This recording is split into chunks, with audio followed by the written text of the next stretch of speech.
సత్రంపాడు అనే గ్రామంలో కృష్ణవేణి, లలిత అనే శివభక్తురాళ్ళు ఉండేవారు. వారు ఇద్దరు తోడికోడళ్ళు. కృష్ణవేణి భర్త వసంతయ్య, లలిత భర్త భాస్కరం. తోడికోడళ్ళు ఇద్దరు శివుణ్ణి ఎంతో పవిత్రంగా పూజించసాగారు. కైలాసంలో వెండి కొండపైనున్న పార్వతీదేవి దృష్టి భూలోకంలో ఉన్న ఈ తోడికోడళ్ల మీద పడింది.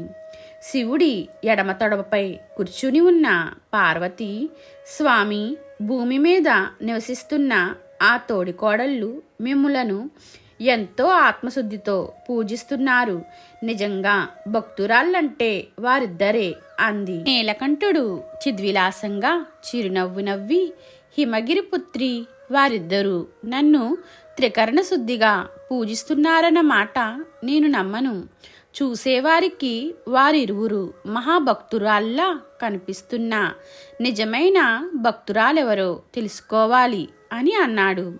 మరైతే ఆలస్యం ఎందుకు? ఒక చిన్న పరీక్ష పెట్టి వారిరువురిని పరీక్షించండి అంది పార్వతి. అలాగే దేవి, వారి వారి భర్తలకు పక్షవాత రోగాన్ని కల్పిస్తాను. ఎల్లుండి శివరాత్రి పర్వదినం కదా, ఆ రోజున నన్ను ఎవరు త్రికరణ శుద్ధిగా పూజిస్తారో చూద్దామంటూ శివుడు వసంతయ్యకు, భాస్కరంకు పక్షవాత రోగం కలిగించాడు. కృష్ణవేణి, లలిత ఎవరి భర్తలకు వారు సేవలు చేస్తున్నారు.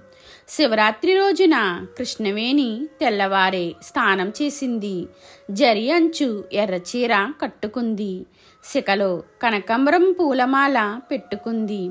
నుదుట కుంకుమ బొట్టు పెట్టుకుని పూల సజ్జ చేత్తో పట్టుకుని మందారు చెట్టు దగ్గరికి వెళ్ళి పూలు కోసి వాటిని తీసుకుని గుడికి వెళ్ళి లలిత కోసం ఎదురు చూస్తూ కూర్చుంది. ఎంతకీ లలిత రాకపోవడంతో ఆమె ఇంటికి వెళ్ళింది. గదిలో భాస్కరం వెల్లకిలా పడుకుని ఉన్నాడు. లలిత కొబ్బరి నూనెతో భాస్కరం కాలు ఒత్తుతుంది. ఏమీ లలిత, నీవింకా స్నానం చేయలేదా? ఆలయానికి రావా ఏమిటి అని అడిగింది కృష్ణవేణి.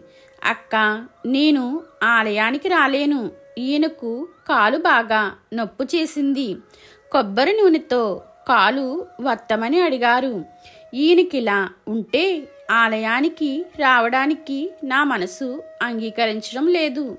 నీవు వెళ్ళి శివదర్శనం చేసుకునిరా అంది లలిత. సరే, నీ ఇష్టం. ఈ రోజులాంటి పర్వదినం మరలా సంవత్సరానికి కానీ రాదు కదా.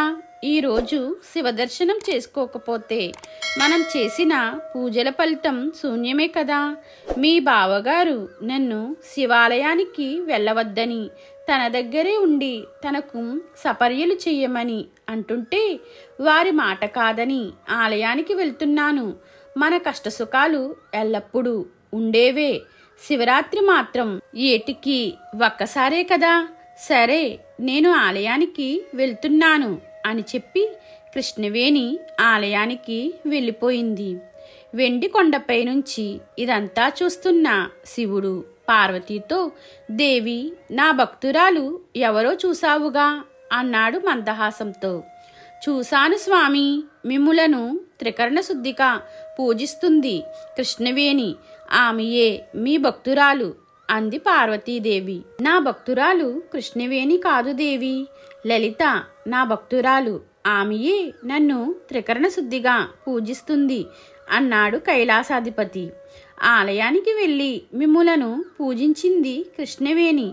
ఇంట్లోనే కూర్చుని ఉన్న లలిత భక్తురాలు ఎలా అయింది?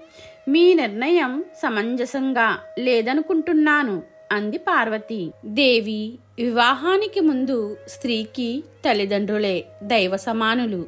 స్త్రీ పురుషులిరువురు తమకిష్టమైన దేవుణ్ణి పూజించవచ్చు. కానీ పెండ్లి అయిన తరువాత స్త్రీకి భర్తే దైవం.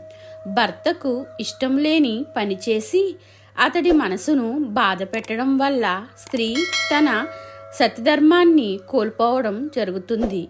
కృష్ణవేణి భర్త మాటను త్రోసిపుచ్చి భర్త మనసును బాధించి తన మనసులో భర్తపై గల ప్రేమను త్రోసిపుచ్చి తన స్వార్థబుద్ధితో ఆడంబరంగా అలంకరించుకుని ఆలయానికి వెళ్ళింది. తన ఆడంబరతత్వాన్ని ఇతరులు గుర్తించాలని కృష్ణవేణి తలపు. ఆ విధంగా ఆమె పాతివ్రత్య ధర్మాన్ని విస్మరించి నా కృపను కోల్పోయింది. లలిత అలా కాదు, భర్త సుఖమే లలితకు కావలసింది. ఇంట్లోనే ఉండి భర్తకు సేవలు చేస్తూ తన మనసులో నన్ను ప్రార్థిస్తూ అటు సతిధర్మాన్ని ఇటు భక్తి ధర్మాన్ని చక్కగా ఆచరించగలిగింది కనుక లలిత నా ప్రియభక్తురాలు. ఆమె తన మరణానంతరం నాలో ఐక్యమవుతుంది అన్నాడు పార్వతి వల్లభుడు లలితను ఆశీర్వదిస్తూ. దేవా, మీరు చెప్పింది యథార్థం. మరి వసంతయ్య, భాస్కరం రోగాన్ని నయం చేయరా అంది పార్వతి. అలాగే దేవి అంటూ ఇద్దరిని మామూలు మనుషుల్ని చేశాడు. మంత్రం వేసినట్లుగా తమ భర్తల రోగం మాయమయ్యేసరికి ఆశ్చర్యంతో తికమకలయ్యారు తోడికోడళ్ళిద్దరూ, అసలు విషయం తెలియక. మీకు ఈ వీడియో నచ్చితే కనుక లైక్ చేయండి, షేర్ చేయండి, కామెంట్ చేయండి. నా ఛానల్ని సబ్స్క్రైబ్ చేసుకోండి.